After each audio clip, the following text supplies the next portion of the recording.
Selamat pagi, sejahtera untuk kita semua. Baiklah, di sini kami dari kelompok 6 akan mempresentasikan hasil kerja dari kelompok kami. Kan nama saya Hercules Eko. Saya Florentina Nersi. Nama saya Yohanes Tegarayan Leopai. Nama saya Nur Aini.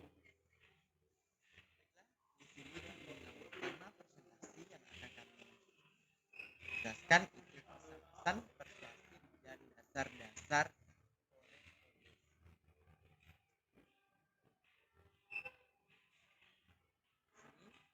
perencanaan pesan-pesan persuasif.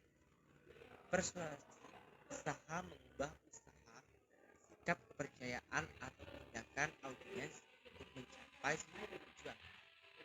Di dalam organisasi, pesan persuasif dimaksud untuk menjualkan ide gagasan kepada orang lain, memberi saran agar prosedur operasional lebih efisien, dan suatu dukungan untuk kegiatan tertentu dan untuk meminta bantuan dana pembayar suatu proyek tertentu.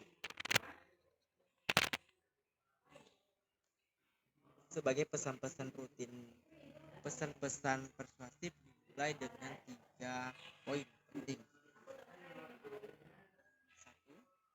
Analisis audiens. 2. Pertimbangan perbedaan budaya. 3. Memilih pendekatan organisasi.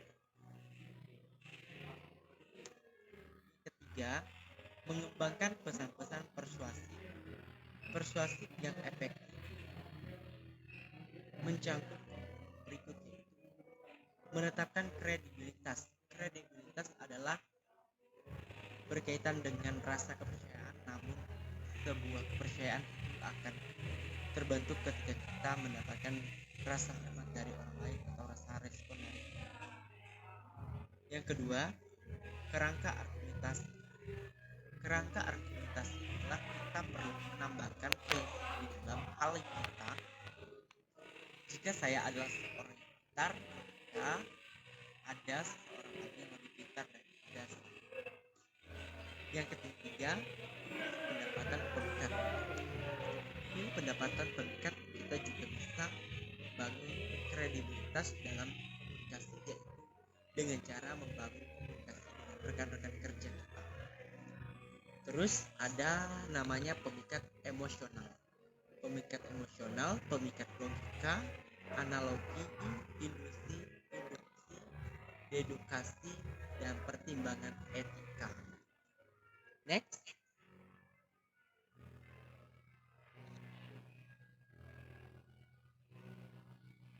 Permintaan persuasif. Perbedaan permintaan persuasif dibedakan menjadi dua, yaitu permintaan persuasif untuk tindakan. Permintaan persuasif untuk tindakan. Permintaan persuasif dapat berupa surat permintaan, peningkatan anggaran, atau sesuatu yang menyenangkan. Sebaiknya menggunakan perencanaan organisasi ketika merencanakan pesan persuasif tersebut. Permintaan dan pengaduan persuasif untuk penyesuaian. Surat pengaduan persuasif cenderung merujuk pada surat pengaduan atau surat keluhan atau complaint letter. Tujuannya adalah melakukan persuasi kepada orang lain untuk melakukan penyesuaian yang diperlukan. Penulisan pesan-pesan penjualan dan permohonan data. Ada dua jenis pesan-pesan persuasif, yaitu surat penjualan atau sales letters. Biasanya dikirim oleh organisasi yang berorientasi pada laba untuk melakukan persuasi kepada pembaca agar mengeluarkan sejumlah uang atas produk mereka sendiri. Kemudian surat permohonan bantuan dana. Biasanya dikirim organisasi nirlaba untuk melakukan persuasi kepada pembaca agar memberikan bantuan dana atau lainnya kepada pihak lain. Perencanaan pesan-pesan penjualan. Tujuan untuk memperoleh pemahaman secara menyeluruh tentang produk yang ditawarkan. Beberapa cara yang bisa dilakukan untuk menyampaikan pesan-pesan penjualan diantaranya melalui 1. brosur, yang kedua pengiriman surat, yang ketiga sampel, yang keempat kartu, yang kelima telepon, yang keenam surat elektronik, dan yang terakhir iklan media massa dan elektronik. Next.